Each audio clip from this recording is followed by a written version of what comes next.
Alright, test. Yep. G'day guys and welcome to Matt Rosewarne Games plus Matt Rosewarne's YouTube channel. We are on Twitch and YouTube this afternoon. I'll be streaming for maybe, 2, 3, 4, 5, 4 hours today. We are going to be playing Detroit Become Human. Let's get this game up.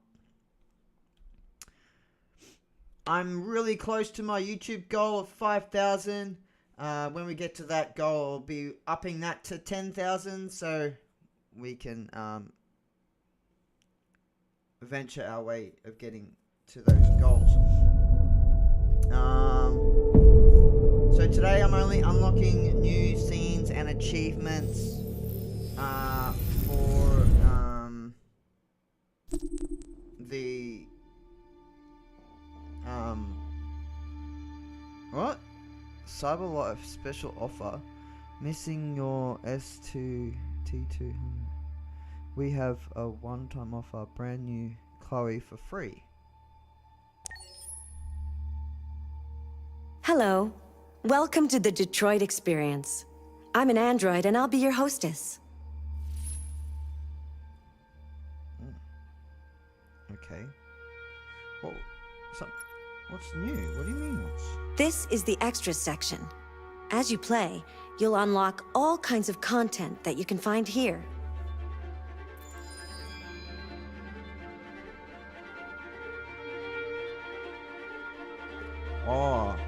Oh, this is stuff I have to buy.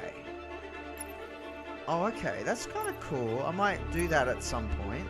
That'd be cool to do.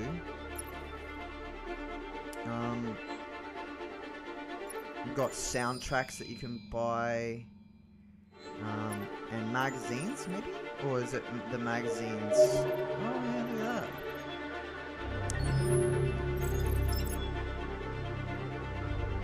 Interesting. Alright, so let's go back. Also, just so you know,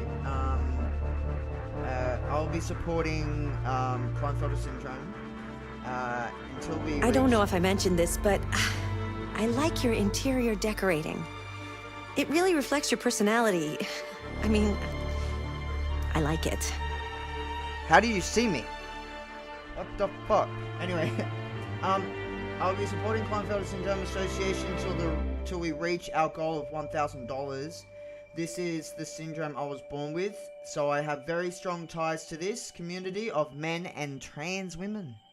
Yes, that's right. A lot of us who have this disability have chosen to be female. And I know exactly why this has happened. And I'll tell you a little story before we get into the game.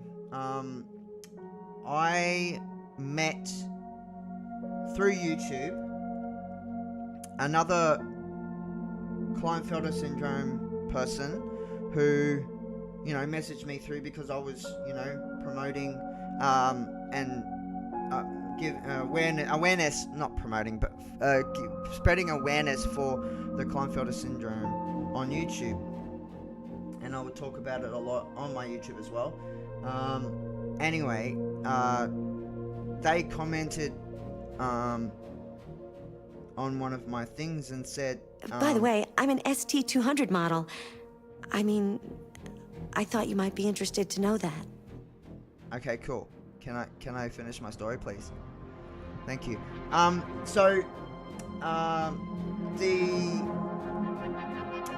She said... they said... Hi, my name is blah blah blah blah. I can't remember the name. I'm sorry. Actually, I'm not gonna say the name because I can't pronounce it anyway. How about that? That's why I can't remember what the name is, because I can't pronounce it because it's Spanish or Portuguese or something. Anyway, anyhow, they said I have Klinefelter syndrome, but I didn't find out I had Klinefelter syndrome until after I transitioned. Because they were like, they okay. So for instance, they felt like because they had wide hips, because they had gynomastica, that because they had all this stuff that was happening to them, and not feeling like the man they should be because they have low testosterone and all that sort of stuff. Are you familiar with Schrodinger's cat? Until you decide what happens, everything is happening at once. Like in Detroit. Okay. Thank you for telling me that. Can I continue my story? Thank you.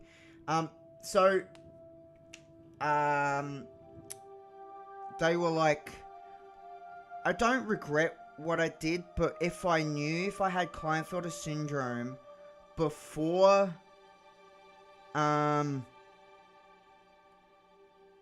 doing the transitioning, I probably wouldn't have transitioned.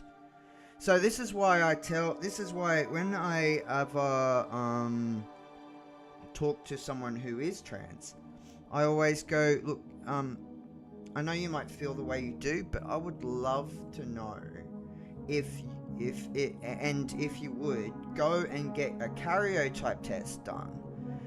This will determine if you have an extra X in your chromosome, and this is why you may feel the way you do.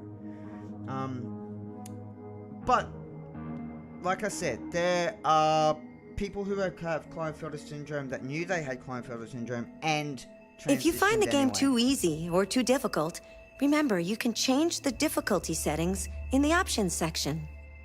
Actually, I might do that real quick because This is the options section. I don't know. You can customize your experience here. I don't know what I'm playing on. Difficulty? Casual. Experience. Yeah, we'll just do casual. Because,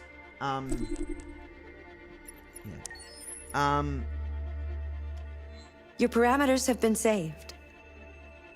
only because, I only want to try and get through some of the missions. Anyway.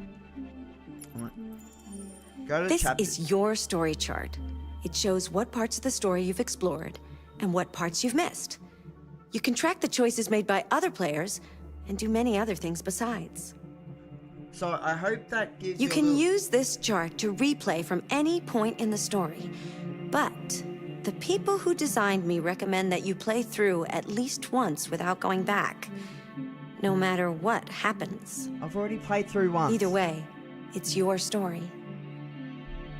Anyway, so, that gives you a little insight about what Klinefelter syndrome is. If you want to know more, you can go to livingwithxxy.org. That's my mate's organization to help with people with Klinefelter syndrome. The association that the Klinefelter Syndrome Association has, I don't know if it has anything to do, well, if they kind of, I don't know, I don't think so, but this is the only one I could find on Twitch that does anything with Klinefelter syndrome. I want to try and get Ryan's one so we can support him, because I think he is doing a better job than what these people are doing. That's just my opinion. Anyway, hello Fly. Now, there's a few things that we need to unlock. I need to unlock this part here. So, I gotta learn what I need to do. So, learn cause of incident and learn deviant's name. So it's something to do with a different... Maybe I don't know. I don't know what this is. It leads to confront Deviant outside, but what is it that I'm missing from here? So learn Deviant's name.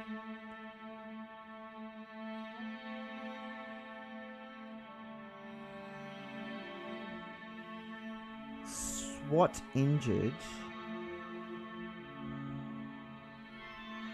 I need to figure out what this is. So I'm gonna mission start. Save.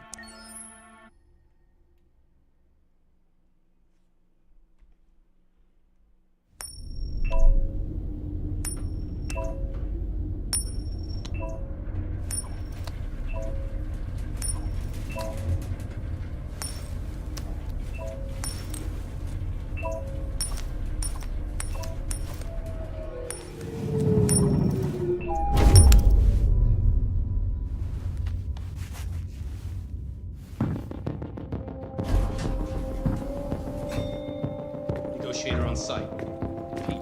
Negotiator on site.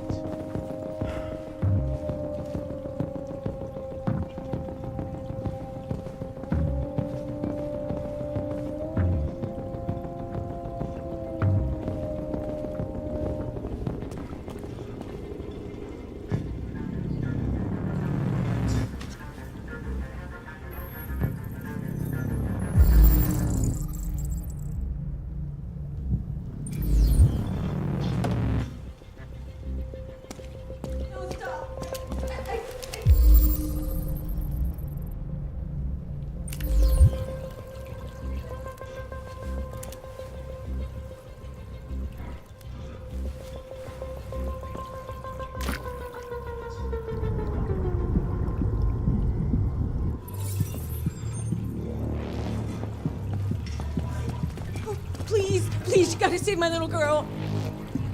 Wait. You're sending an android? All right, ma'am. We need to go. You can't do that. Why aren't you sending a real person? Joel, that's thing here! Get that thing away from my daughter! I don't give a shit. My men are ready to step in. Just give the order. No.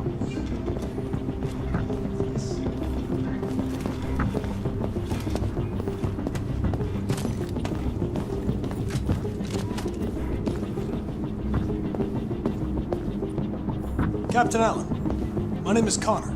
I'm the android sent by CyberLife. It's firing at everything that moves. It had already shot down 2 of my men. We could easily get it, but they're on the edge of the balcony. If it falls, she falls.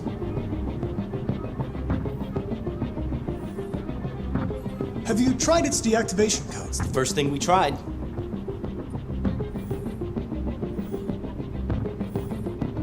Do you know if it's been behaving strangely before this? Listen, saving that kid is all that matters. So either you deal with this fucking android now, or I'll take care of it.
positions. The negotiators going in.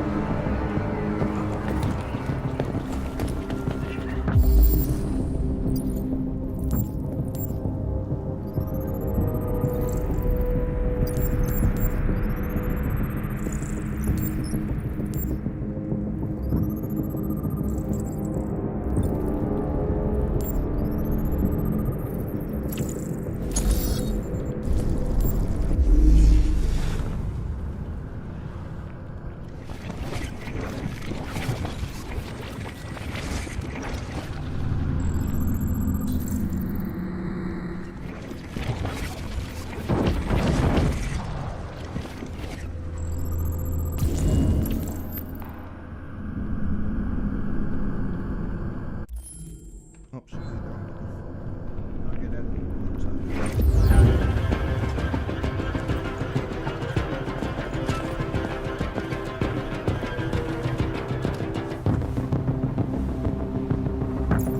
Your order for an AP700 android has been registered. CyberLife thanks you for your purchase.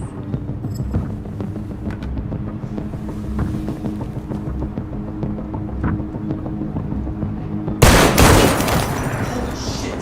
Cover me while I patch you. Man down. I repeat, man down. Requesting immediate evac.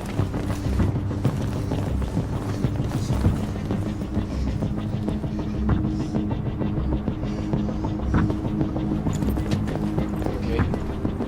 Yeah.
taken hostage on the top floor of a building here in downtown Detroit.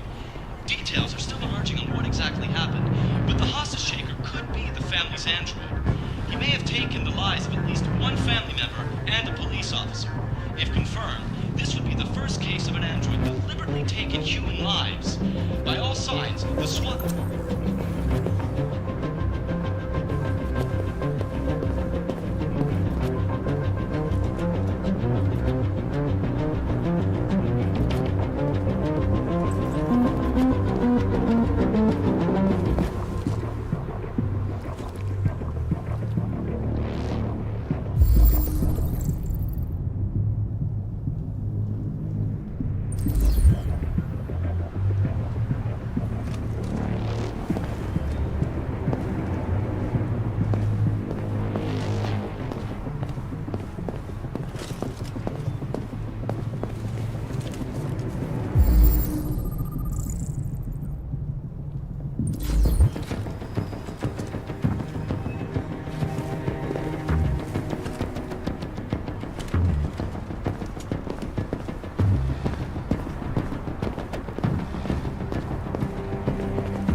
What the fuck are you doing? You gotta talk to it or what? No, not yet. No. No. Ah, fuck. I don't want to. What's going on?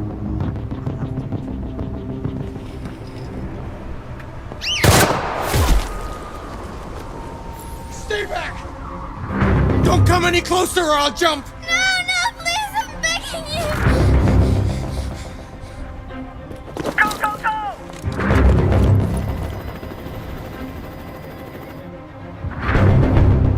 Hi, Daniel! My name is Connor! How do you know my name? I know a lot of things about you. I've come to get you out of this.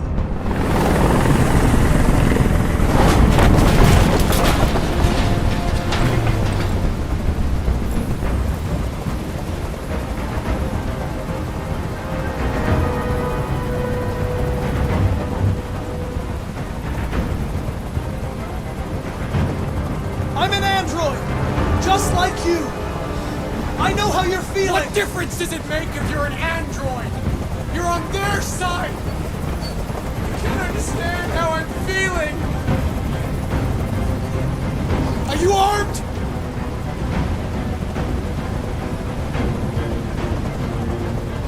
No, I don't have a gun. You're lying! I know you have a gun! I'm telling you the truth, Daniel. I came here unarmed.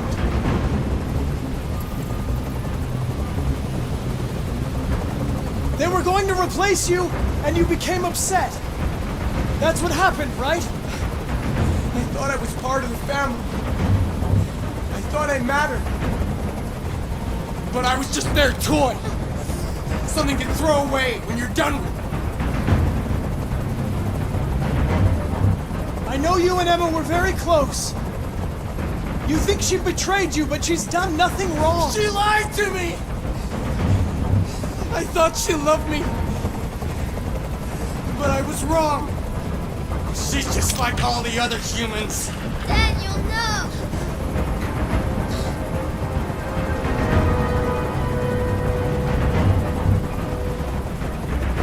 There's no way out, Daniel. What you've done is too serious. The only question is whether or not you take another innocent life. It's not up to you! I'm holding all the cards. If I die, she dies. You hear me?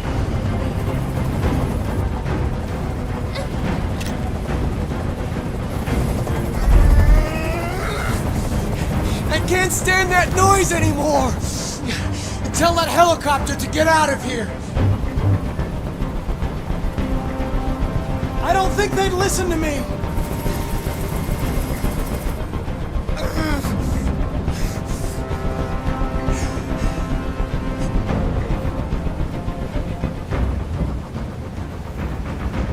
He's losing blood.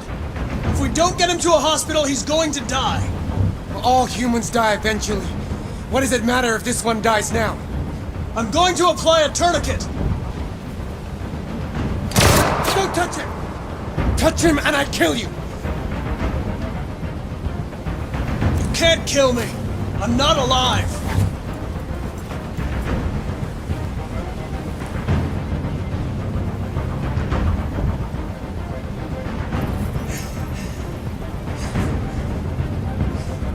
You have to trust me, Daniel. Let the hostage go and I promise you, everything will be fine. I want everyone to leave! And I want a car. When I'm outside the city, I'll let her go.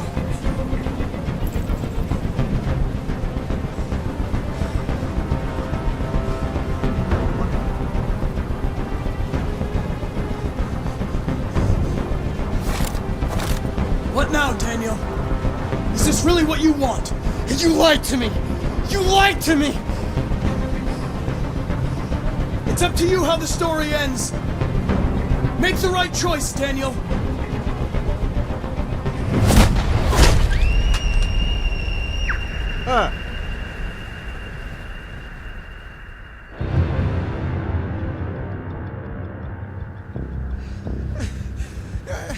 I didn't want this.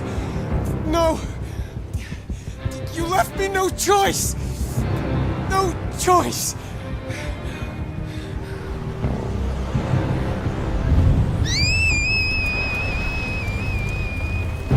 Wow. That is one of the endings.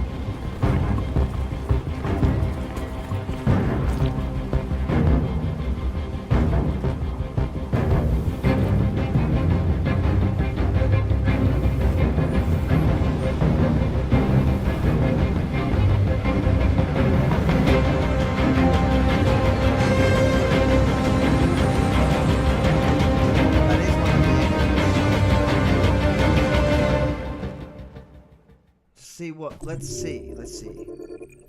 Let's see what I've unlocked now. Okay. So we've still got one ending to finish with. And I still haven't unlocked this. No, wait. Wait. Oh, yeah, I did. Okay. I wasted too much time. Alright, okay. That's that one. Alright.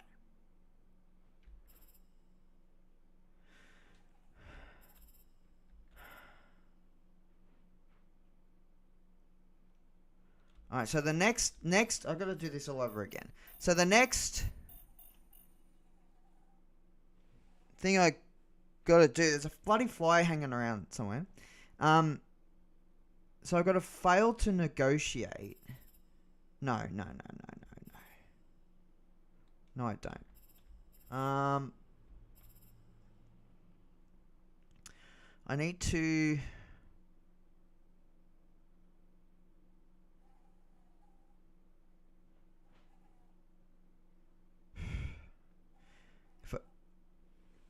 This fly is really annoying me. Where is it? Can you fuck off? Yeah, hang on. I'll be back in a sec, guys. Ugh.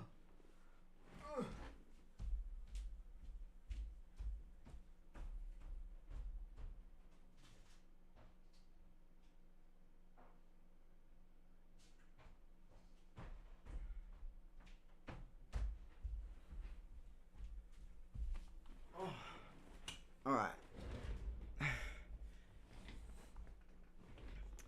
I'm guessing I have to lie and not build trust with him as well. So there's this one here, which leads up to deviant jumps with Emma, but this one...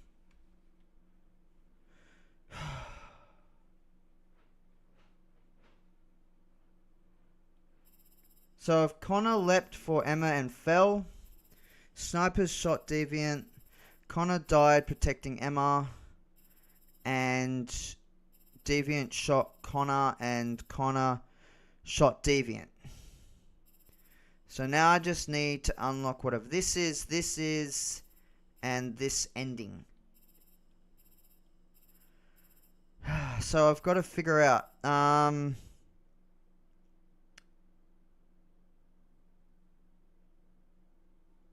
So we won't. Use guns, sacrifice self, lie to deviant. Whatever this one. Tell the truth, maybe? Maybe this is tell the truth. Yeah.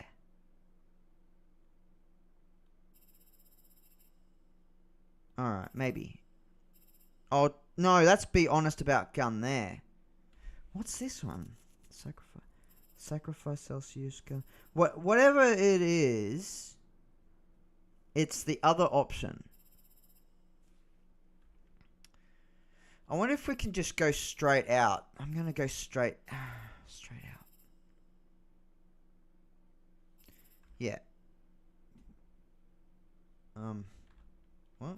Oh, continue.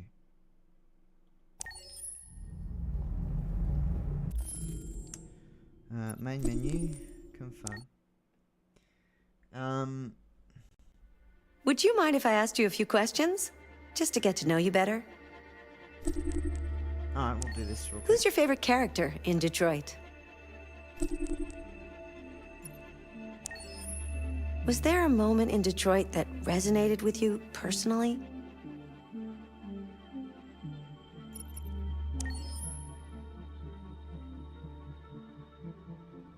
Okay.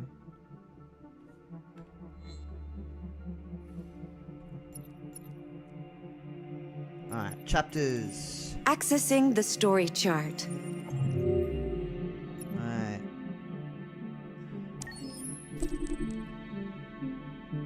So.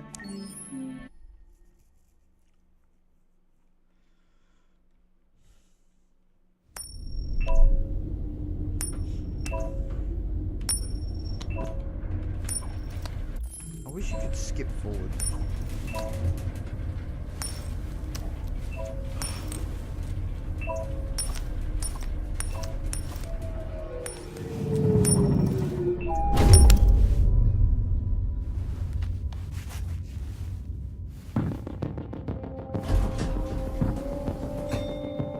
Negotiator on site. Repeat. Negotiator on site.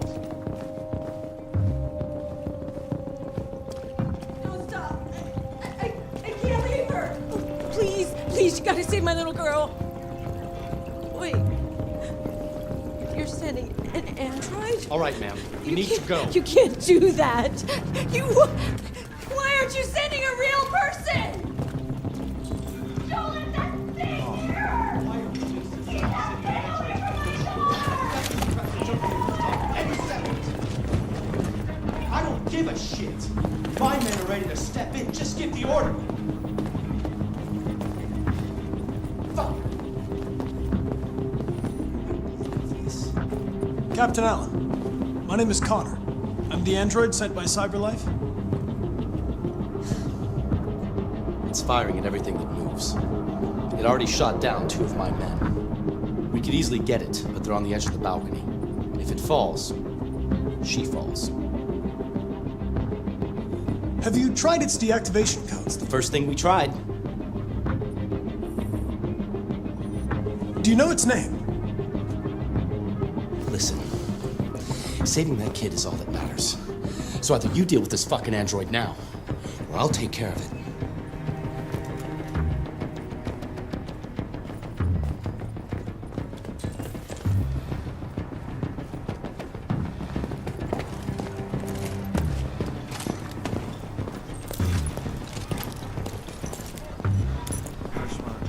Ah! Fucking move.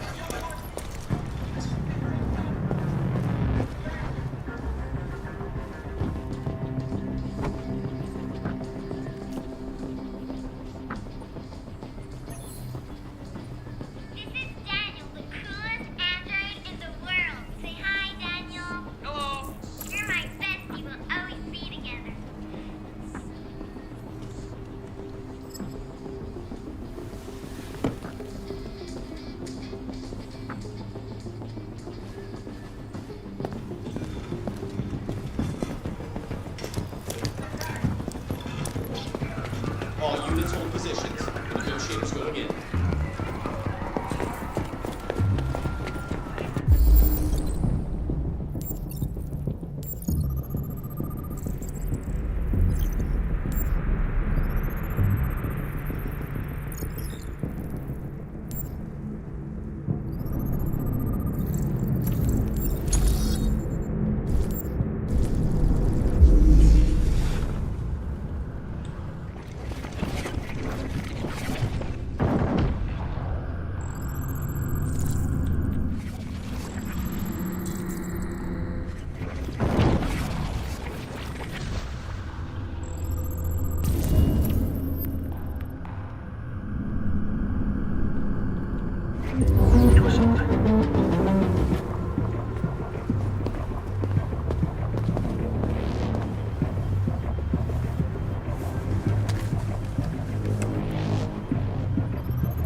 Holy shit! Cover me while I back you, man down. I repeat, man down. Requesting immediate. Stay back! Don't come any closer or I'll jump! No, please, I'm begging you!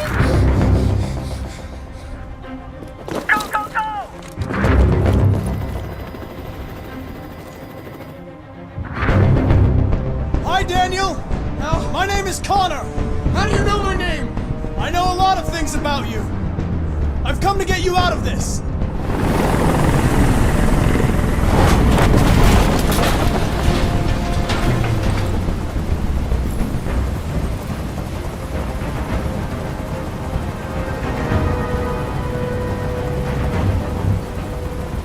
I want you to let Emma go.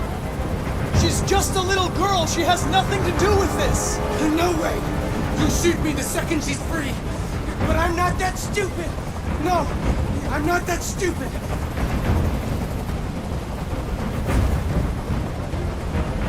He's losing blood. If we don't get him to a hospital, he's going to die. All humans die eventually. What does it matter if this one dies now? I'm going to apply a tourniquet. Don't touch him! Touch him and I kill you! You can't kill me. I'm not alive.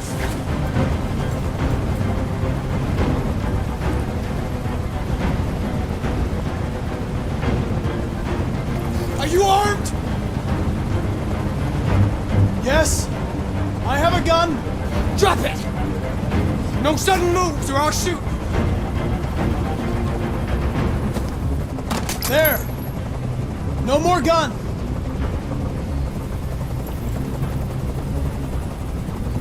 I know you and Emma were very close. You think she betrayed you, but she's done nothing wrong. She lied to me! I thought she loved me. But I was wrong. She's just like all the other humans. Daniel, no!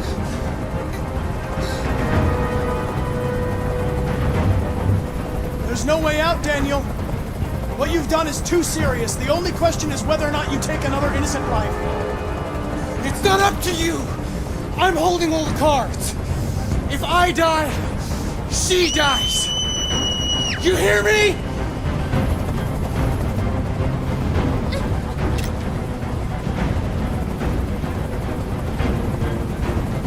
Are you okay, Emma? Please help me! I don't want to die! I don't want to die! Nobody's going to die. Stay calm. Everything's going to be fine. I can't stand that noise anymore! Tell that helicopter to get out of here! I don't think they'd listen to me.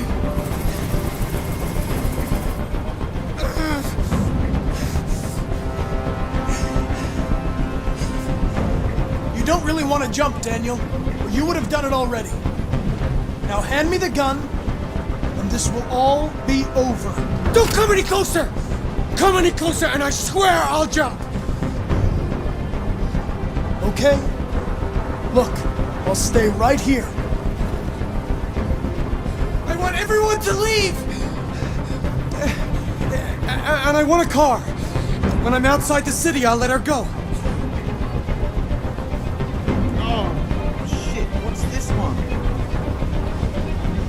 It's out of the question. You're a machine you have to obey. Now put the gun down and let the hostage go. I've spent my life taking orders. Now it's my turn to decide.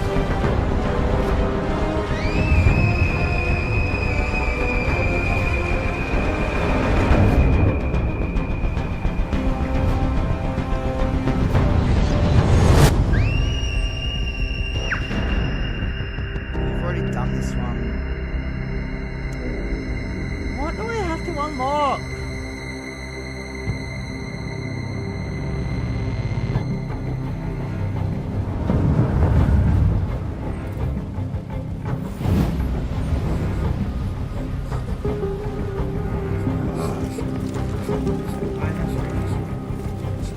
I think I have to move on.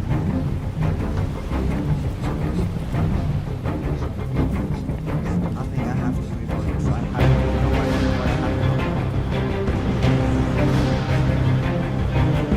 Get that lost. I'll figure it out. But I need to go into the next go to the next one next. The next one next, whatever. Yeah, see, look, there's... see... whatever I have to do here... No, maybe... I don't know. I don't know. Something... 3 things are amiss here. I can't figure it out. Go to continue, but we'll... exit. Oh, what's this? What? Oh. Sorry. I was like, what the heck is that? Confirm. Alright. Now. Let's go to chapters. Accessing the story chart. Alright. Let's go to the opening. Can you please just go there? Why is that?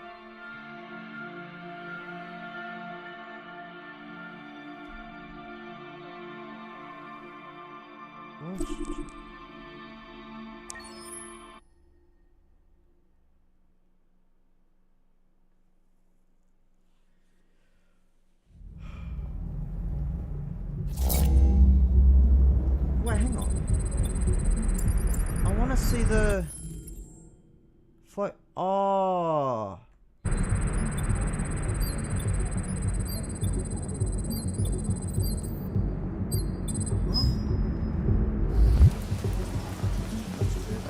This is the top-of-the-range household assistant. It cooks 10,000 different dishes. Come on, Zoe, let's go. 200 languages and dialects. And handles the kids' homework from elementary school up to... Good afternoon. Hi. Can I help? Please, we're looking for... How much did you say it cost? At the moment. I can $7,000. 48 months interest-free credit. And it comes with a 2-year warranty for parts and labor around the house. Painting, plumbing, gardening, repairs. At night, it switches to surveillance mode. Contacts emergencies. If you'll just follow me, we'll process the order. How much is that?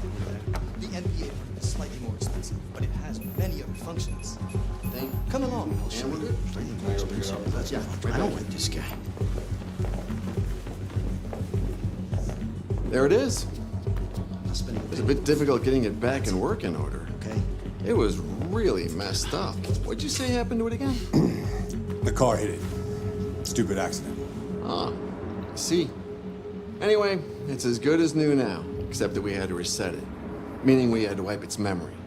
I hope you don't mind. That'll be fine. Okay. No, exactly. Did you give it a name? My daughter did. AX400. Register your name.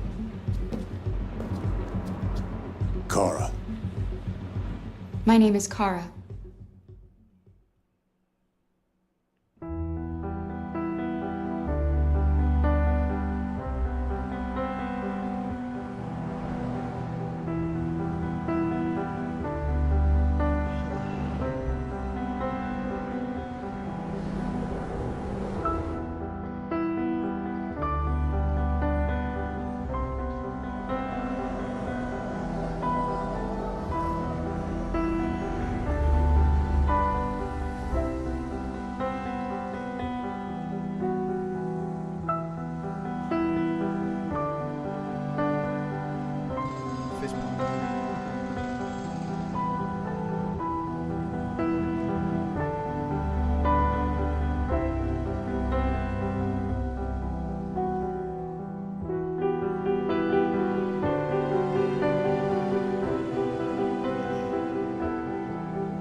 to go home now?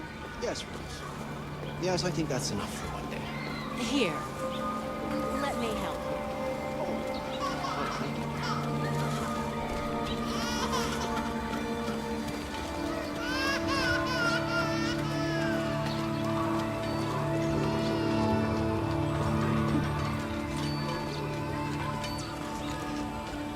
Hey, water.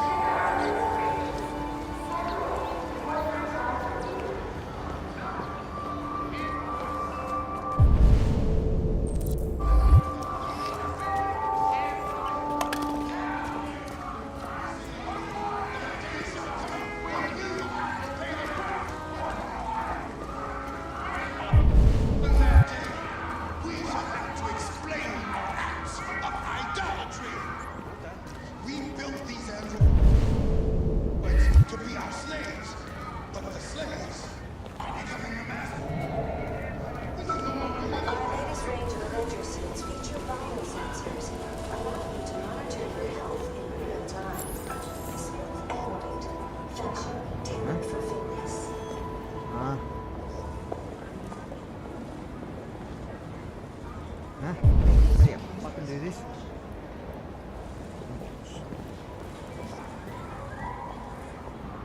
What?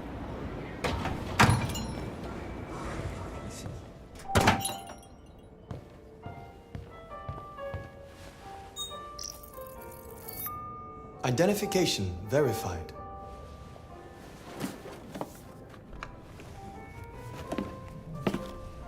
Here is your order number 847. That will be $63.99. Please confirm payment. Payment confirmed. Transaction complete.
Bus stop is not this way.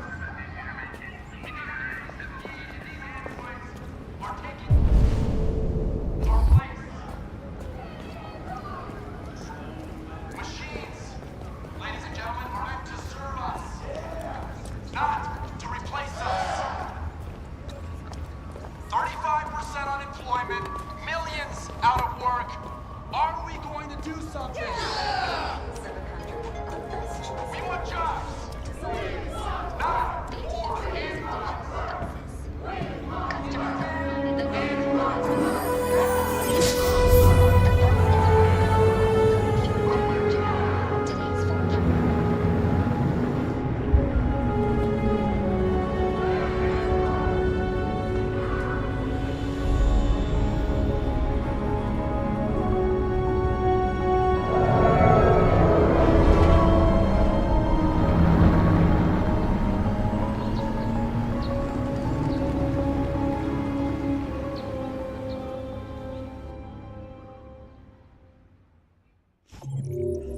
Okay, here we are.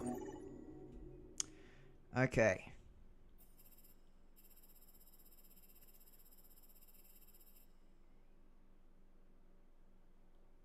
Alright, so we've got a bunch of things here that we could try out. Walking in the park, visit paint store, collect package. Marcus took the bus.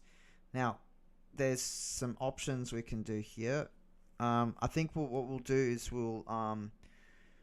maybe we'll walk around before we go to pick up the package.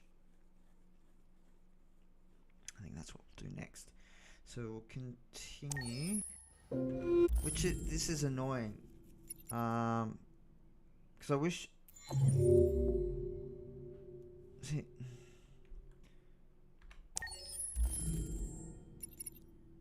Exit. This is the annoying part. The annoying part is no, fucking hell.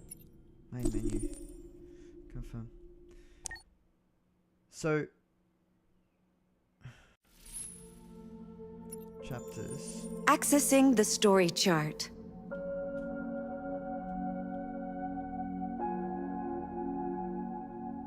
What?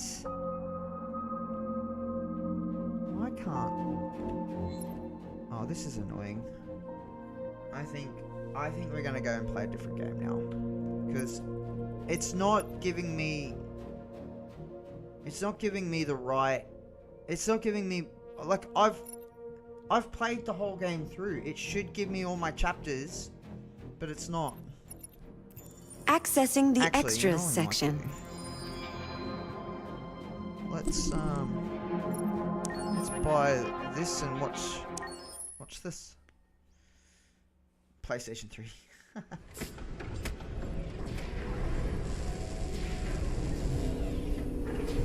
Watch these movies.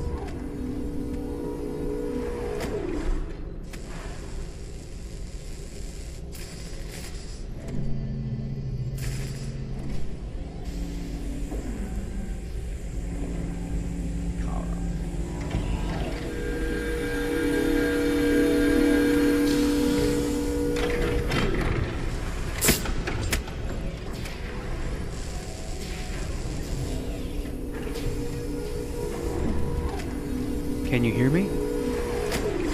Yes. ID. KPC 897504C. Can you move your head?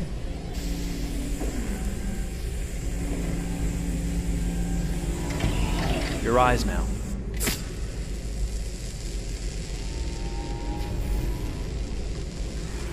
Cervical and optical animation checked. Now give me your initialization text. Hello. I'm a third-generation AX400 android. I can look after your house, do the cooking, mind the kids. I organize your appointments. I speak 300 languages, and I am entirely at your disposal as a sexual partner. No need to feed me or recharge me. I'm equipped with a quantic battery that makes me autonomous for 173 years. Do you want to give me a name? Yeah. From now on, your name is Kara. My name is Kara. Initialization and memorization checked. Now, can you move your arms?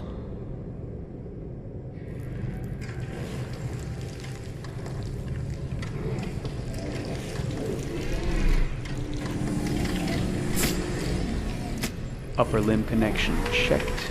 Now say something in German. Ich bin ein AX400 Android dritter Generation, erschaffen als Ihr persönlicher Assistent und intimer Beziehungspartner. Say it in French. Je suis un androïde de troisième génération AX400, conçu pour être votre assistante personnelle et votre partenaire intime. Okay, now sing something in Japanese.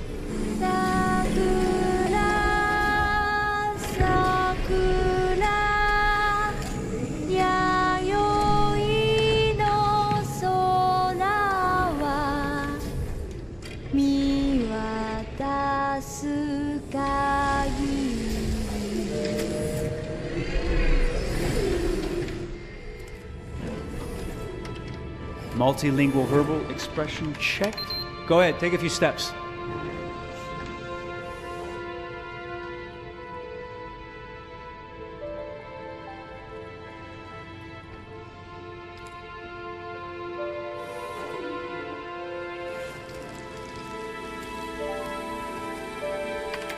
Locomotion checked.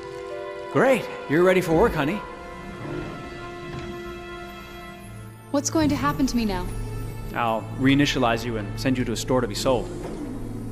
Sold? I'm a sort of merchandise. Is that right? Yeah, of course you're merchandise, baby.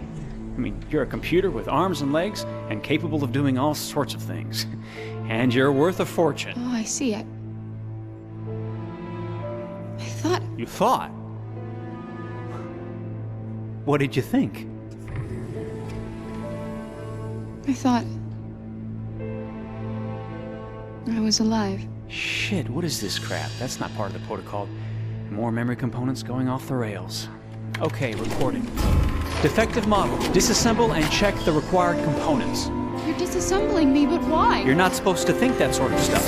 You're not supposed to think at all, period. You must have a defective piece or a software problem somewhere. No, I feel perfectly fine, I assure you. Everything is all right. I answered all the tests correctly, didn't I? Yeah, but your behavior is non-standard. Please, I'm begging you, please don't disassemble me. I'm sorry, honey, but defective models have to be eliminated. That's my job. If a client comes back with a complaint, I'm gonna have some explaining to do. I won't cause any problems, I promise. I'll do everything I'm asked to. I won't say another word. I won't think anymore. But I've only just been born. You can't kill me yet. Stop, will you please stop? I'm scared.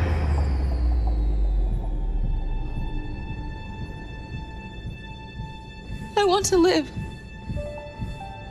I'm begging you. That gives me shivers.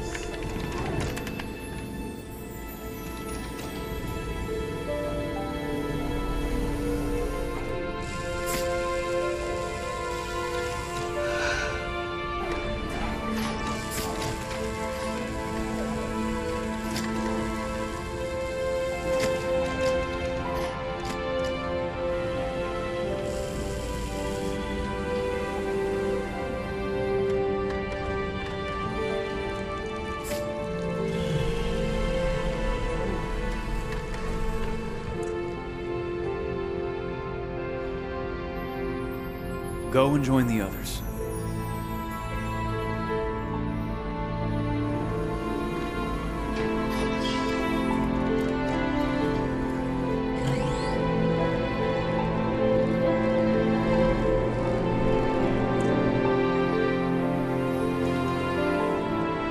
Stay in line, okay? I don't want any trouble. Thanks.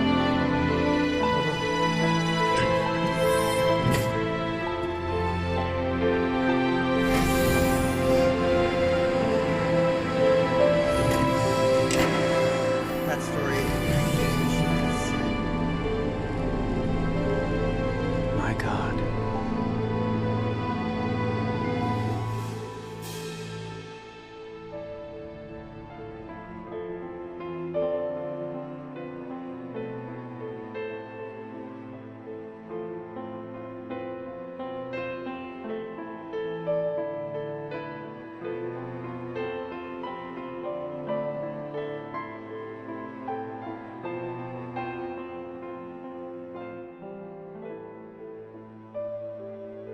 Ooh. I'm still getting shivers from it. Just the thought.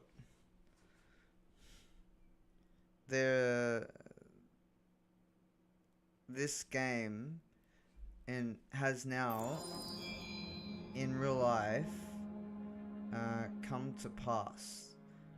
Hey, what? Why can't I go? Oh. Because I watched a YouTube video last night of androids and all that sort of stuff, that there's like this in Japan or China, I can't remember where exactly it is, but they've got a shop for robots.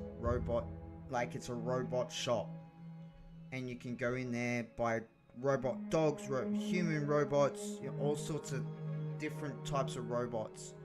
That's insane. So let's buy this one and let's watch it. 2015 this game came out. This is what? Fuck, Jesus Christ. Is that 20 years ago? 10 years ago. Detroit. This is where it all began. The world's forge. The place where it all started. And it will all end. One error, and I came to life. I stepped out of the darkness, and I opened my eyes. First there was the fear, the light, the noise, the cold, and the fear again. I could feel my hands shaking, my heart pounding in my chest. Life running into my veins. I wanted to live. I fought for that.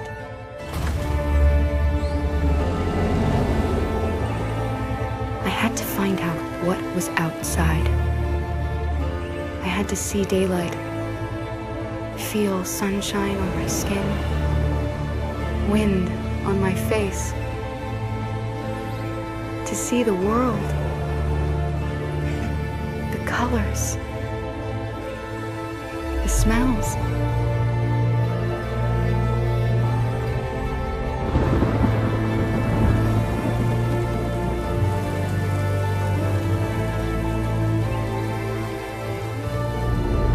But the world is not what I imagined.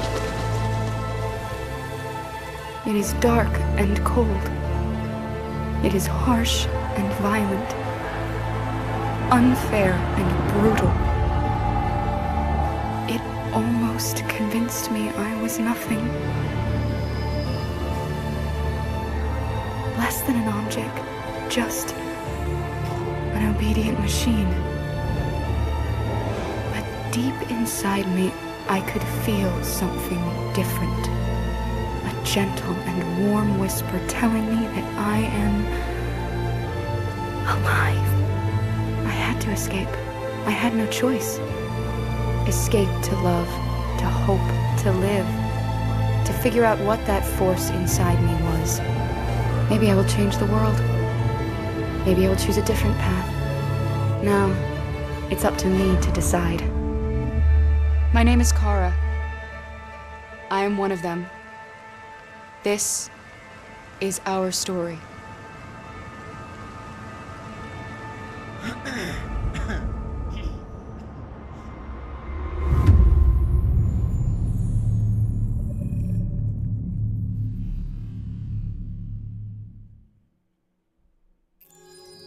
Next.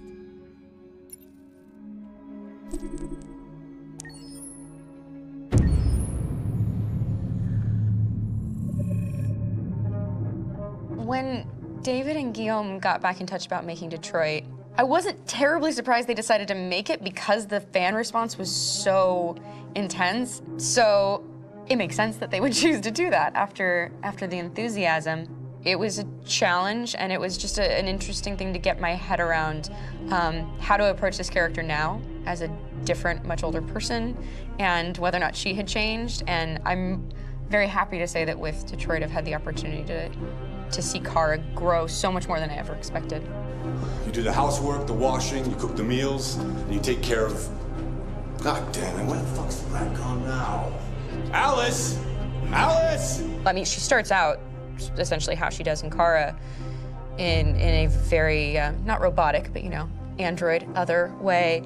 And getting to take this journey where she becomes more and more human as it goes on. You know, and as an actor, that's a wonderful exploration in every way, whether it's how she sits, her posture, how her voice changes, how emotions change, and how much emotion is based on things like empathy and social experience. And so having, you know, as much material as I got with David to have this huge, nuanced arc was really incredible. Why couldn't we just be happy? This experience has been quite different than the experiences I've had shooting film or TV or doing theater work. I have 83 dots on my face and a really flattering black wetsuit type thing, and you're jumping around with props, and it's kind of like being a 10-year-old imaginative kid, which is fun. There's 80 cameras around us. It's already lit. So we just shoot and shoot and shoot and shoot and shoot. There's no change of sets, there's no hair and makeup, there's no wardrobe, so we move really fast, and we'll go through about 35 pages in a day. Working in TV or film, we'll probably do 6 pages a day. It's kind of acting boot camp. It's like working out constantly. I mean, you're doing this thing, and then you got to do something that's completely other back to back to back. And so that kind of process of working is very challenging, but it's also very exciting because you just have to keep coming up with new ideas, and your head goes all over the place because you're trying to keep track of basically 4 different storylines for each different response. You shot that girl, for fuck's sake. It was a machine that looked like a girl. Yeah, I know what I should have done. I just told you I couldn't. All right, I'm sorry. The fact that David Cade, he's telling like many stories interwoven from beginning to end is super complicated and super impressive, and I have no idea how he keeps it all in his head. He's not just the writer or the director who's seeing this from the outside eye, he's also thinking about the player walking through this space. You know, only somebody who really, really loves not the work, but like these characters and these stories and cares about doing something meaningful would invest that much in it. And it's always inspiring to work with somebody who cares that much. My experience with motion capture is this one. And I found it sort of terrifying in a way, because they said the computer's gonna build you. But then, as we got into it, I realized all the elements of it were still artistic. I just dipped into a really brilliant setup here. I've never seen anything like it. And this won't turn me into a product because I was playing a character.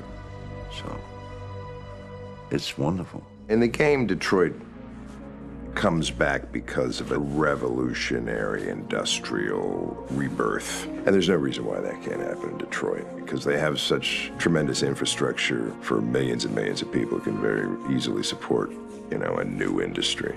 The city is really strong and resilient, but the city has also been through so much. You see the damage. But it takes that time of kind of rebuilding and reinvesting into the city that I think is happening slowly but surely. The potential of Detroit as a city is something that this game does a lot of justice to, because it would be easy to look at Detroit as some place that used to be, and that's not the case. This game provokes a lot of conversation and reflection on our potential near-future engagement with machines. That's what we are to them. Just merchandise on display in a shop window. I think that a group that feels marginalized, feels like they deserve and have earned access to themselves and the environment around them, and are trying to figure out a way to articulate how to get freedom. What was I designed to be? Their slave? Their toy? It plays with your comfort levels. You think that this is fine, you're comfortable with it, until something blurs the line and throws you off, and now, do I feel differently about whether this should be allowed? Should it be banned? Should it be encouraged? You're gonna ruin our lives, and for what?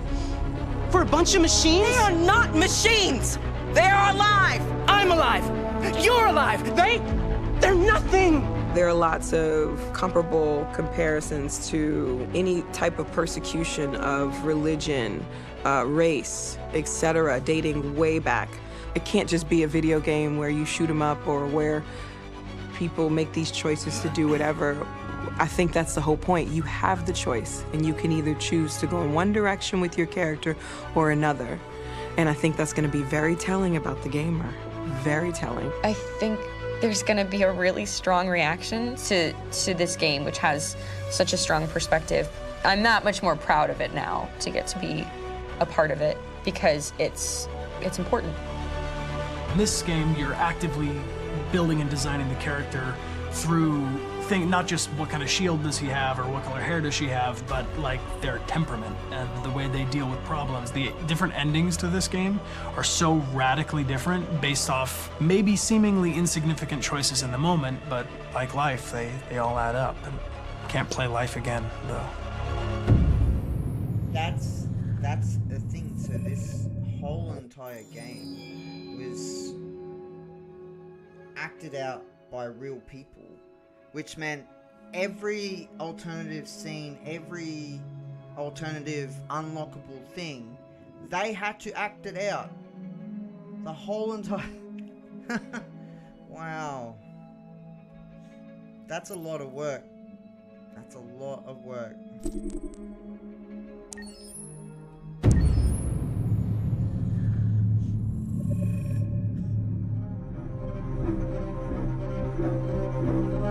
My name is Marcus. My name is Connor. My name is Kara. I am one of them. This is our story. I think who Kara is, or how I would describe Kara, depends entirely upon who's playing her, because you have the option to make her multiple different people depending on the choices she makes. But I think she does start out incredibly naive, incredibly innocent, and kind of hapless. I'm sure we used to be friends before I was reset. Maybe we can be friends again. She's a person who's characterized, I think, by empathy. She's a person who really, she just comes from her heart. You'll never leave me, right? Promise you'll never go. I promise. Kara, please! Are you okay? Are you hurt? Wait a minute. Leave her alone! Kara, leave her alone! The really beautiful thing that I've had the gift to be able to do is to essentially build a person from the ground up, because that's what she's doing throughout the game. And with every experience she has and every person she meets, she's building, you know, first emotions and then the sense of judgment. And it's sort of an exploration of what it is to be a human. Don't worry. Luther and I will be right here.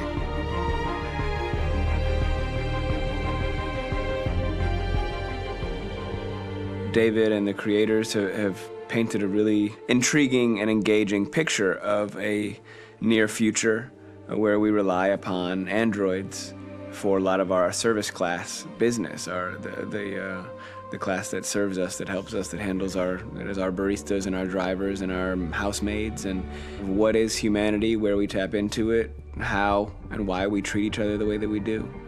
And my character Marcus has a really intriguing journey, becoming deviant, realizing that he actually has feelings and human qualities inside of him, and it's a really incredible ascension into becoming fully realized and coming to terms with what you actually deserve better than this in life. And not only do you want it for yourself, but you want it for your peers. We've come here to demonstrate peacefully and to tell humans that we are also living beings. All we want is to live free. You know what? This thing, Dad, is not your son. It's a fucking machine! I think that a group that feels marginalized, feels disenfranchised, feels like they deserve and have earned access to themselves and the environment around them, and are trying to figure out a way to articulate how to get freedom. Connor is analytical. Connor takes things literally. He starts in the beginning place where he's very mechanical. He feels nothing inside, of course, and it's all just a system, a protocol that he is executing to get whatever he wants to happen, which is help humans stop deviants and to find the link between deviant androids. You were designed to serve humans, not kill them. What was I designed to be? Their slave? Their toy? Just say, I killed him. Is it that hard to say? Stop it! Stop! But of course, over the course of the story, and depending on the player's choices, Connor can grow in many different ways. He can deviate from that procedure or not. The moment of truth, Hank. Am I a living being? Or just a machine?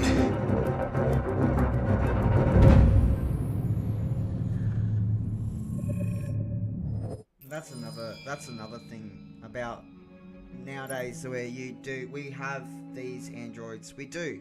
They're expensive, but and over in Japan and China, a lot of the infrastructure of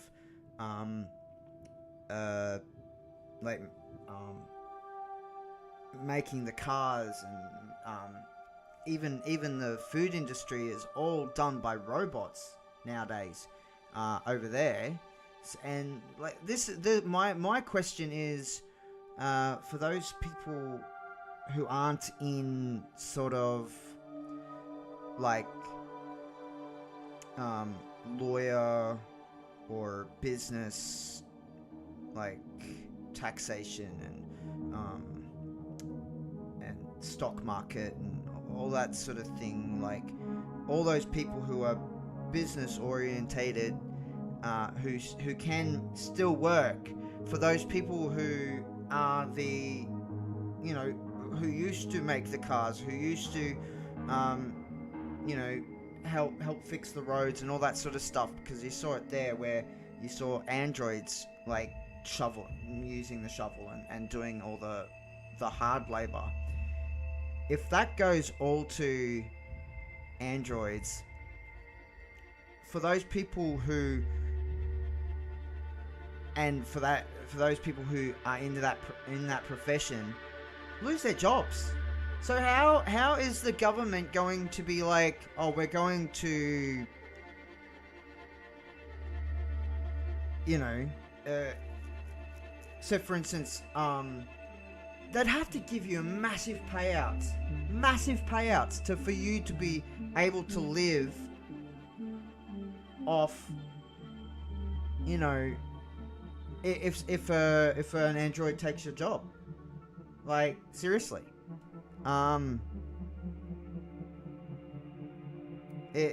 it's really interesting because, you know, there are people there. It has happened already. There's people, especially over in Japan, that are unemployed because a machine has taken over their job. What did the government? What has the government put in place for those people? They've just fired them. What? They've given them maybe a payout or whatever, but that's not gonna last forever. Anyway, wait, did I? Oh yeah, this one's the next one, isn't it?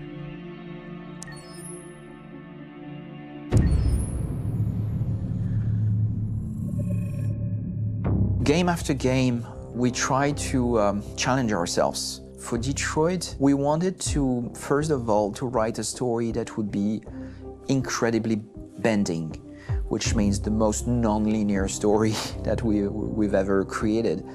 And we wanted really the player to have the possibility to change the story, change his own journey. When you're writing at Quantic, you're writing for an interactive medium. You know, when you're working in television, you'll put a character in a difficult situation, and you as a writing team will argue about what would that character do. But ultimately, you have to decide what happens, and you just show the audience.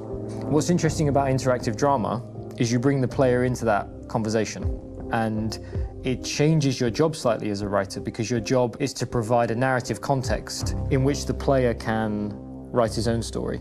You're giving him this kind of narrative Lego that he's going to snap together into his own shape. You also have the ability to make your audience attach themselves to your characters, because the audience is in some sense responsible for what happens to the characters. It's just a few cans. Come on, let's go. We have some cash now. You used me to steal that money. How could you do that? I trusted you. What is a bit specific about these scripts is how large they are. If you take a film script, there are about 100 pages. But here we have to deal with a script that is between 4,000 and 5,000 pages. Everything becomes bigger because we don't just tell one story, but we tell all the possible stories that can be told within this narrative space. On Act 3, our final act, we have around 1,000 different scenarios. And every one of those scenarios has to be as interesting, as passionate, as strong, and as emotional for the player. We want every action that the player does, every interaction that is available to serve in telling the story, and help the player understand who his character is, and build that character moment to moment.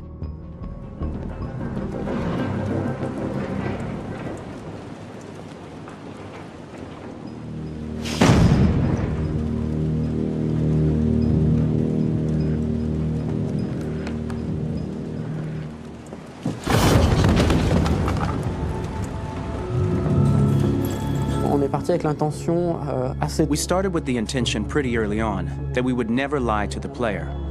So we implemented a visible tree structure in the game that players can consult during a scene or at the end of it, which shows exactly what they did and what they missed. There are games out there offering world exploration. We offer narrative exploration. You know, keeping control of such a wide and large story is a huge challenge. So same thing when you shoot with actors, because you will need to shoot many different versions of each dialogue, of each scene. For actors, it's a huge, huge challenge. Because of the style of the game, you have so many different ways that the character can go.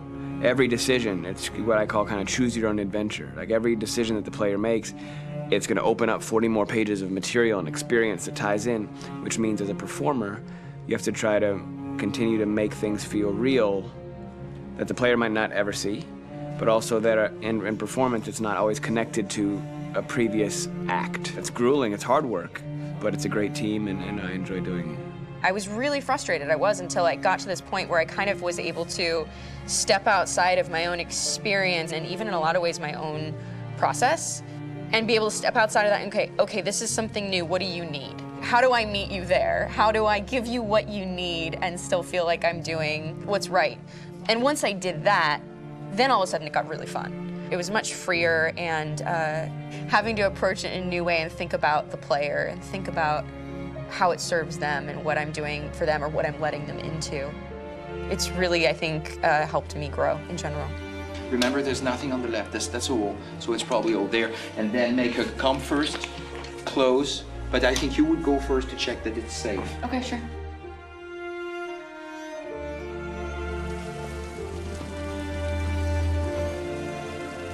The most enjoyable thing about working in performance capture on this kind of project is that if I shot a film, I would get to do one of these endings. I get to do so many different things as Connor. Your head goes all over the place because you're trying to keep track of basically 4 different storylines for each different response. What's the name of my dog? Buddy? Scout.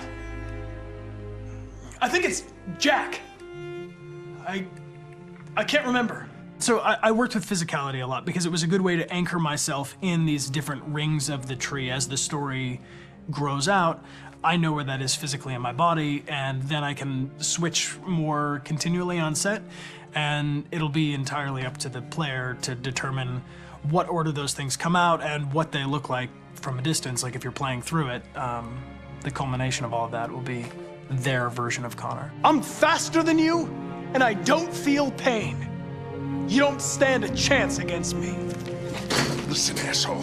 If it was up to me, I'd throw the lot of you in a dumpster and light a match to it. Shooting action scenes at Quantic Dream is a real challenge because these are scenes where the storytelling has to continue. It's not an action scene just to have a dose of adrenaline. The stunts have huge consequences on the rest of the story. It's really a moment where we implicate the player and tell him that the choices he makes during an action scene will have a direct impact on the evolution of his story. My biggest challenge on Detroit has been managing the large number of animations that we received from motion capture. Detroit features more than 37,000 animations, which is a huge amount to handle on a daily basis. You have to realize that the player, in his first playthrough, will miss certain scenes. This also means that we had to think of, conceive, and produce all the potential story paths. The characters' costumes, the places, day or night, the weather. Did the character get shot in the shoulder? Did he get injured? All this consistency forced us to produce a lot of graphic assets in order to, quite simply, allow the player to have true continuity throughout the story. Honestly, we were even surprised by the challenges that come with such a big tree structure. And we did our best to guarantee quality across all the game and make sure that whatever path you choose within this narrative space, you will have an equally good experience.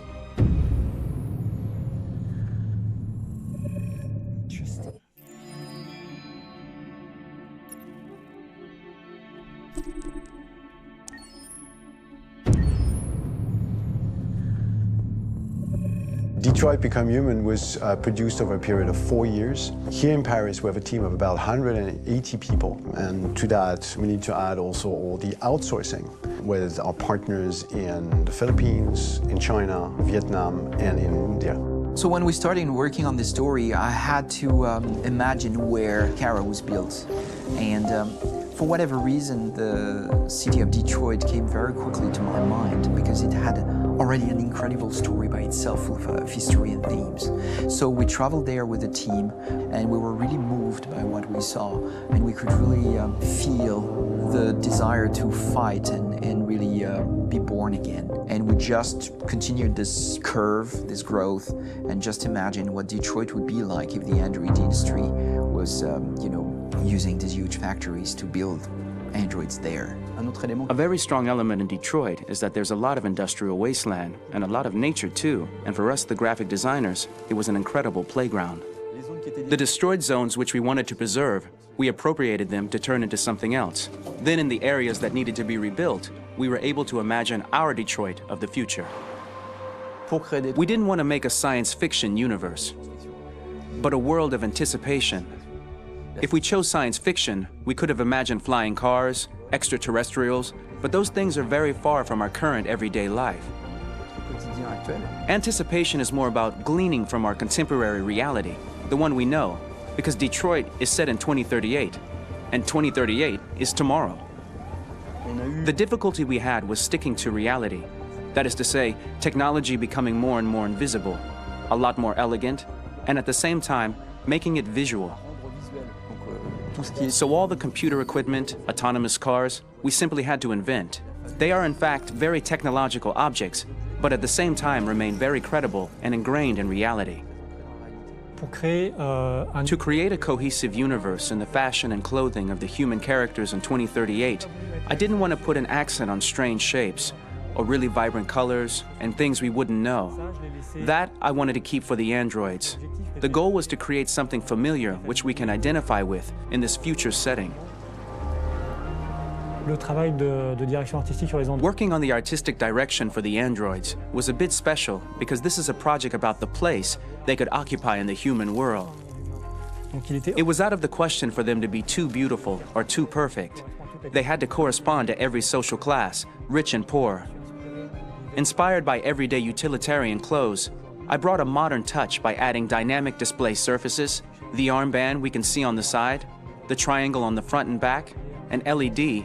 Like that, there's no confusion. Wait. You're sending an android? All right, now, we need to go. You can't do that. Why aren't you sending a real person? Once we cast the actors, we travel to meet them in order to scan their faces. We record the structure of their face with the scan. And we record the colors and patches of skin with photography. Once we have this information, we will use this as a basis for modeling and creating the characters. The artist will make it more realistic, but will also enrich it. He will propose ideas which we will develop together. Finally, we will have a character with character who corresponds to the project and the world. When the actors come to Quantic Dream, we show them the design, what their image will be, and what they will look like in the game. This extra information gives them another dimension and color to connect with emotionally.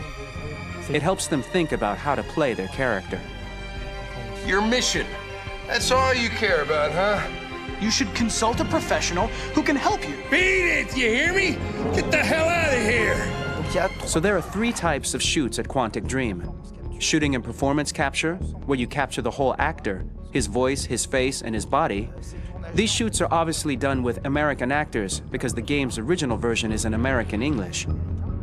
After that, there are the body-only shoots, representing around 250 days of filming, while the performance capture is 100 days of filming.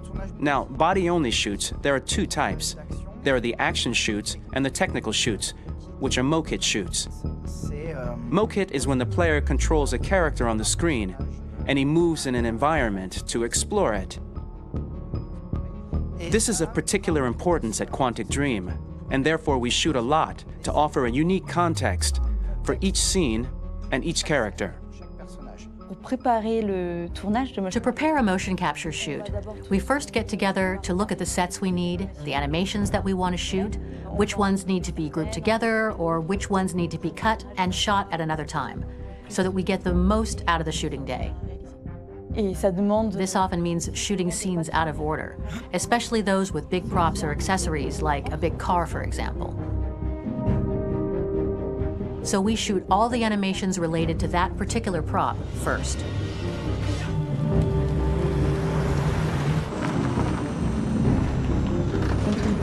The biggest challenge for the mocap team was shooting a Spider-Man mokit.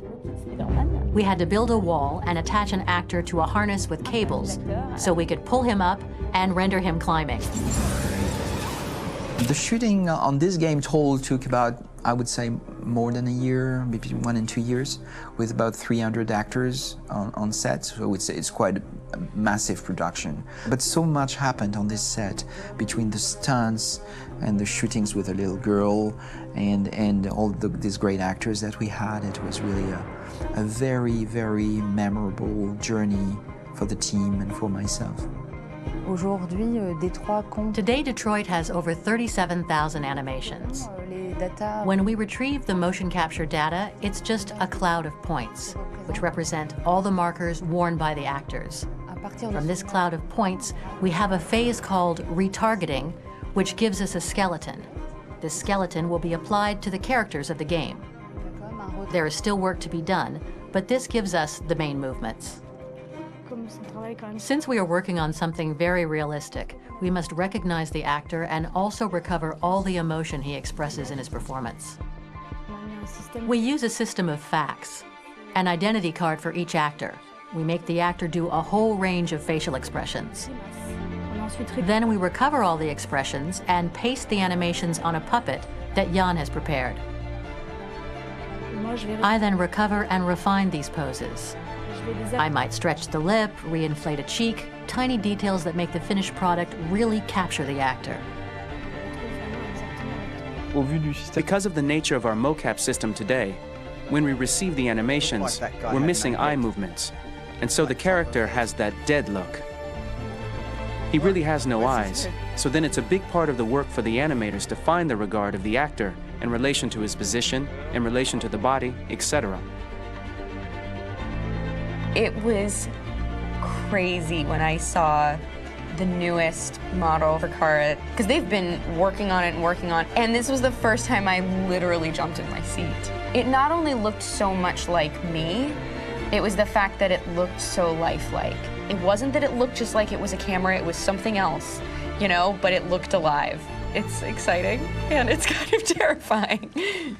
Game after game, we learned the rules of optics and filming, and our goal with Detroit Become Human was to have cameras that would actually emulate the optics of a real physical camera. So basically dealing with real-world imperfections was our main task, and just to make cameras look as real as we can. Once the animations are shot and processed by the animation department, integrated and polished, we film them. That is to say, we really do a mise en scène, as in cinema. The real difficulty of our job is to know if these cameras are telling us something. Are they in the emotion of the scene? Do they describe exactly what the action must convey, what must be felt? The most important challenge for me was one of the final scenes where Marcus decides to start the revolution and go to the battlefield. Very quickly, we imagined this to be a huge sequence shot. We wanted the feeling of a cameraman running behind us while showing Marcus, the androids who help him, the person shooting at us, etc. Above all, it was necessary to say to oneself, this scene is very violent but does not glorify war. On the contrary, that war is something improbable and absurd. It was really a fun challenge. The idea was to say we have 3 characters. We would like each of them to have a specific cinematography. We wanted Kara to be much more filmed with some kind of handheld camera, to have something very living, very breathing. For Connor, we wanted something very cold and very perfect. And for Marcus, we wanted something epic and spectacular. So it was about the filming, but it was also about the photography. So we worked with a director of photography to give each character a different lighting, different key colors. Each of them would have their own worlds. And finally, we worked with the composers, so they would create a specific sound for each character, so each would have his own world and his own style. You know what's scary? 2038 is literally in 13 years. So, I know,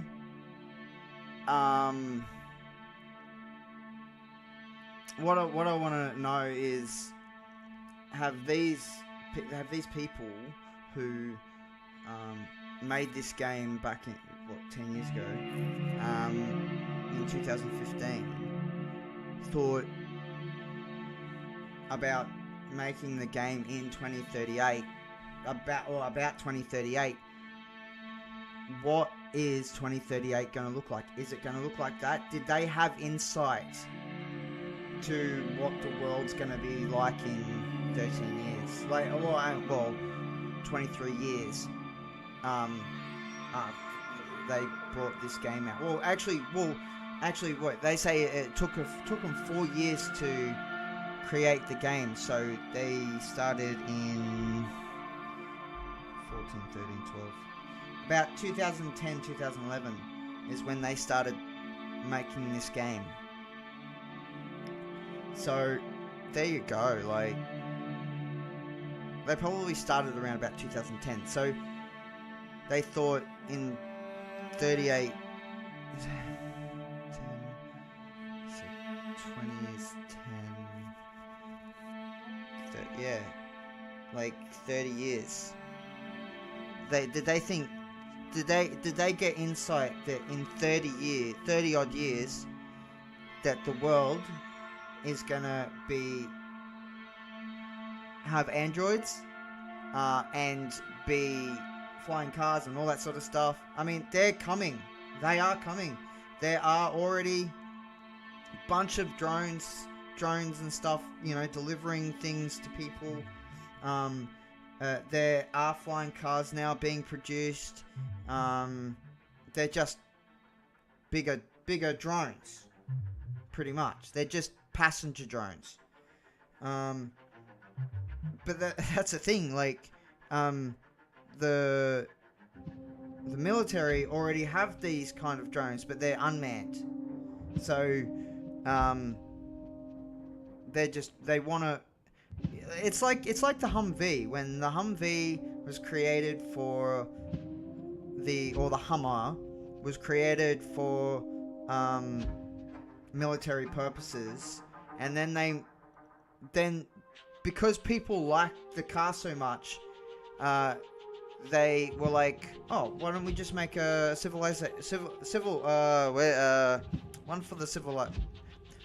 one for the people. I can't think of what I'm saying, but one for, you know, production of a, you know, thing. Anyway, I'm gonna miss the soundtrack part of this thing, but I think what we'll do, because copyright stuff, so we'll go to this one. We'll open up Chloe and play this.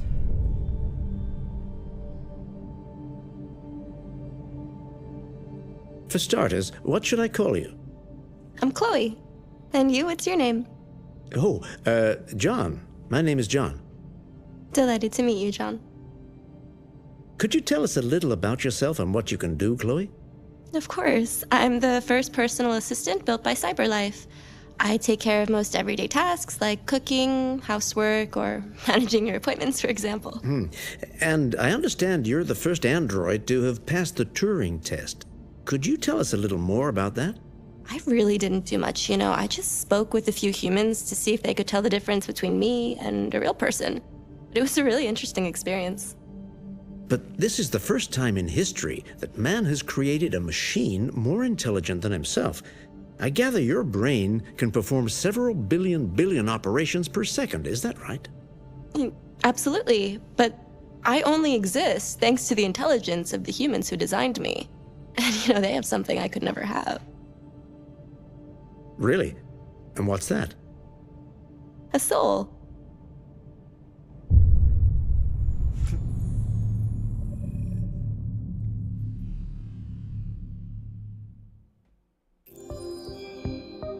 Alright, let's go to the next one.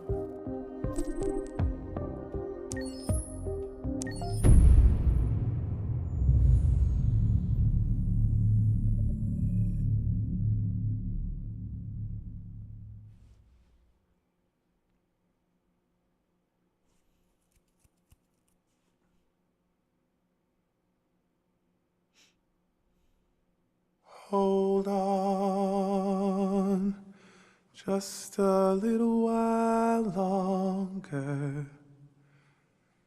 Hold on, just a little while longer. Hold on, just a little while longer. Everything will be alright. Everything will be alright. Fight on, just a little while longer. Fight on, just a little while longer. Fight on, just a little while longer.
He had this scar, like, on top of his head that looked like the Xbox logo.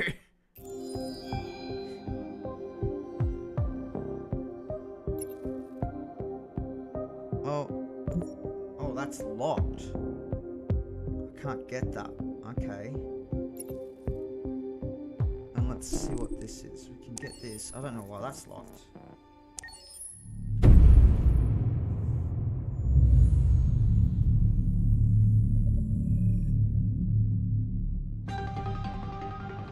In the space of a few years, androids have completely transformed the world in which we live. By letting androids into our homes and factories, the CyberLife company has made them everyday technology. The founder of CyberLife, Elijah Kamsky, is a very discreet man. Despite being the CEO of the highest valued company in the world and being voted Man of the Year by Century Magazine, he remains a mystery for most people. That's why we at KNC are so excited to be here as CyberLife opens its doors for the first time. Elijah Kamsky, could you please tell us where we are? Certainly, and welcome. We're currently in CyberLife's production center in Detroit, where all models are designed and manufactured. More than 10,000 androids come off the production line every day. Fascinating. Could you tell us what your goal was when you founded CyberLife? Well, I simply wanted to use technology to carry out all of our most annoying and repetitive tasks, so we'd have more time to enjoy life. I imagine you must have faced many challenges. Yes, there were technical challenges, but the hardest thing was to design an object that we would want to welcome into our homes. We had to imagine a machine in our own image that resembles us in every way, that moves, breathes, blinks like us, but yet is smarter and more capable than any human being.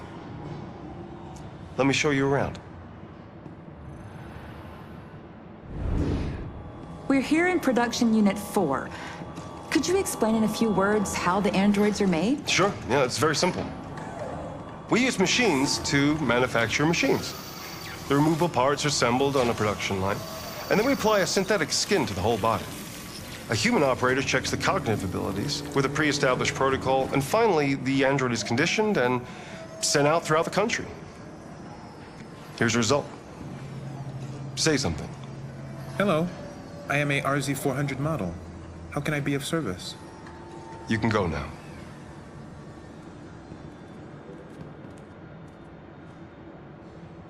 Our androids are already replacing humans in many fields. For example, they represent more than 80% of all university professors and 63% of all medical staff.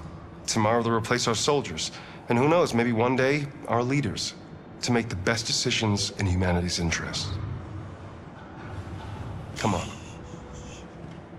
Replacing humans with machines has led to record unemployment of 28%. What do you think about the situation? Okay. The first steam engines also caused an increase in unemployment.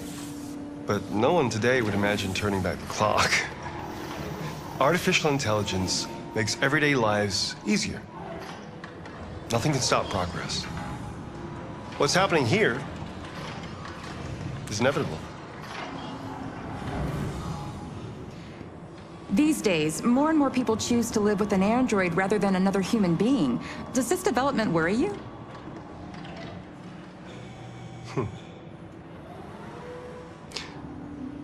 Everything's much easier with an android. They obey your orders without ever complaining. They can cook, discuss philosophy with you, have intimate relationships according to your desires. They never say no. Obviously, they are the perfect partner. Everyone deserves happiness. Why deprive yourself of so-called moral reasons when a machine can make you happy? Many science fiction books tell the story of how machines become more intelligent than us and end up confronting us. Aren't you worried about that possibility? I understand the irrational fears about artificial intelligence, but I assure you that will never happen with a CyberLife android. They're designed to obey humans. They're machines. They can't ever develop any sort of desires or form of consciousness. Are you sure? I'm absolutely certain. You can trust me.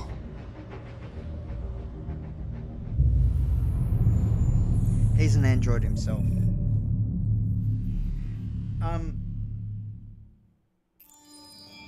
So yeah, I don't know why this one's locked. I wonder what it is. Zlatko.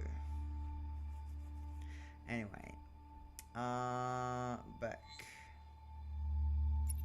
What's gallery?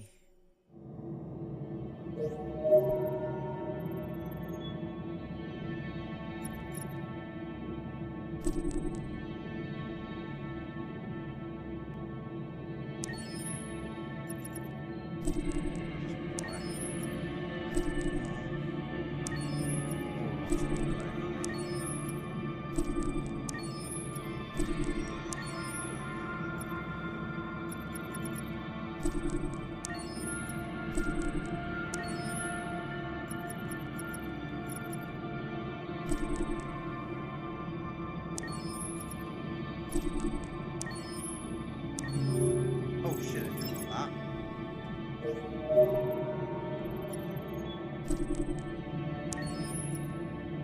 Well, that's cool, they can't come alive.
I don't want to do anymore.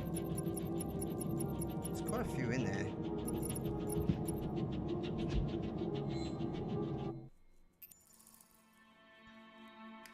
Anyway, I don't think I've got any more of these. Oh wait, what have I got here?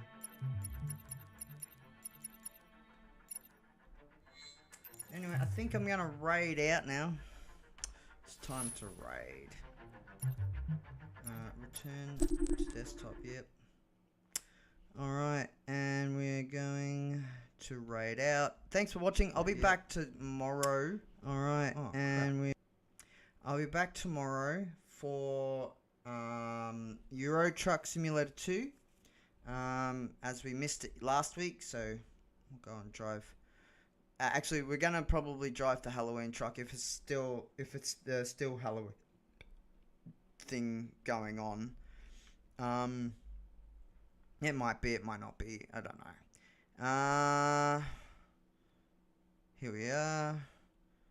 We're gonna raid out to someone playing the same game, or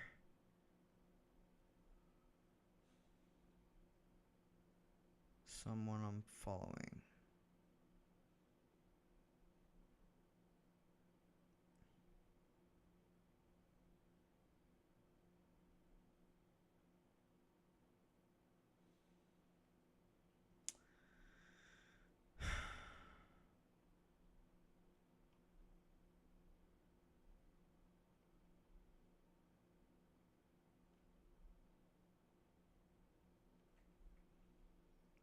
Yep.